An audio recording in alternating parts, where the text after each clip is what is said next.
I'm making some crispy, honey glazed cauliflower bites. So I'm doing really good today with my mise en place. I have everything ready. I'll tell you a little bit about that in a second. First off, the oven is preheating to 425 degrees Fahrenheit. But if it's the middle of summer and you didn't want to make a whole head of cauliflower, this recipe would be great in the air fryer. Let's deal with the cauliflower first. First off, let's make sure we remove any of those like big, tough leaves or stems around the bottom. Obviously, wash your cauliflower first. The whole key that I have learned for cutting cauliflower into better sized florets is to start from the underside where that stalk is. Keep your fingers out of the way, and when you get to a good point, they'll start to fall off. These are still a little too big, so we'll divide them, but we want to take that core out. And we'll start to get our small florets into a nice big bowl here. So I like to take a small knife and really just get in the bottom stalk and really turn it or wiggle it a little bit. And then the floret sort of breaks apart much more nicely or easily. Yeah, these are some great size pieces. Very good. All right, quick little cleanup. And now let's talk about the components that will help a nice crispy breading or coating stick to our cauliflower. So in this first bowl, I've already cracked 2 eggs and added 2 tablespoons of mayonnaise, a little bit of salt and pepper, and now I'm just going to give that a bit of a whisk up. The mayonnaise gives us a little bit of richness with the suspension of oil that it has, and the eggs give a nice sticking power. It gets into all the nooks and crannies. It gives us the right viscosity to coat our cauliflower. So in this bowl, I've already put together a breadcrumb mixture, and that is 1 cup of Panko breadcrumbs that I like to add about a tablespoon of olive oil to, and then take a fork and mix it through. I add a little oil to the Panko because they tend to be pretty pale, and so that just encourages them to brown a little bit more in the oven. And then I also add another cup of regular plain breadcrumbs.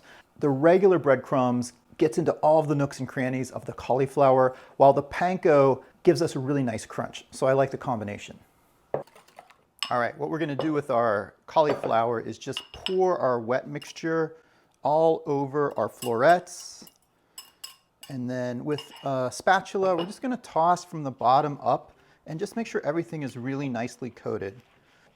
Okay, I should add, I have been tossing these for a good minute or so. You really want as much of the eggy mayo mixture really coating and getting into all of the parts of our cauliflower, all those little nooks and crannies. But this is looking great. So now we're going to move on to do some of our breading. And this you can't do all at once. You have to do, I say, a couple pieces at a time. I throw them right into the breadcrumb mixture and then just lightly sort of get them all coated.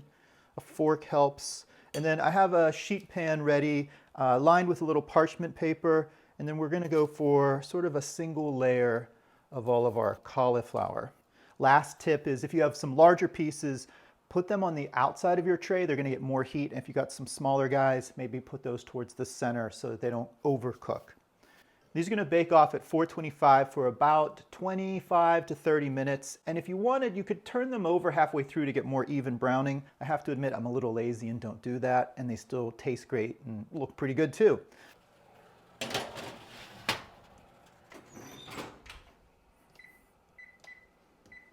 Okay, our cauliflower are doing great. They've just got a few minutes left. I've cleaned up the kitchen, and specifically I've washed our big bowl so we can use that in the end to toss our cauliflower in the glaze.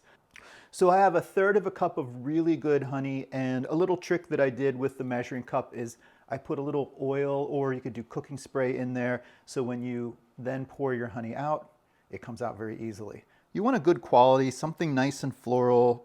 It could be local, it could be, something from Europe, something super fun. And again, I'm using 1/3 cup of honey. The spices that we're adding to this are 1/2 teaspoon each of ground ginger and ground turmeric, 1/4 teaspoon of crushed red pepper flakes, and another 1/8 teaspoon of salt. Get that all in. And to brighten everything, I have a teaspoon of lemon zest and 1.5 tablespoons of the fresh lemon juice. Fresh lemon is essential here. And then we're just going to give that a nice little mix up. It smells great. It's going to make a wonderful glaze for our crispy cauliflower bites as soon as they come out.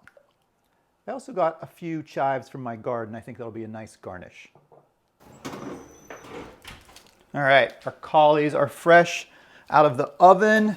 They look good. They've got a nice, gentle, golden brown color, and I'm not gonna wait very long. I'm just gonna give them a minute to cool off. They're raging hot. Come on, guys. Let's go ahead and get in there. Use our parchment paper as a guide for the last of them. That's awesome. One guy overboard. Now give them a toss. While they're hot, we want to get all of that honey glaze over. So good. And you know, you're going to lose a little bit of the crispies off the outside, but it's worth it. I smell the lemon and ginger, and it just looks beautiful with all that turmeric, the floral notes from the honey. Out onto a nice platter. Oh yeah. I'm gonna hit it with some chives. Beautiful. Oh yeah. I cannot wait. The honey and ginger, ooh. The heat from the chili flake, perfect. The lemon, all of it, it's just unexpected freshness. This would make a good chicken wing sauce too. So good. Wait, am I gonna eat this whole thing myself? Yes. Crispy honey glazed cauliflower. You should really try it. Yeah. I'm also throwing in some spices. I have a half a teaspoon of ground ginger, a half a teaspoon of ground, ooh, that's hot.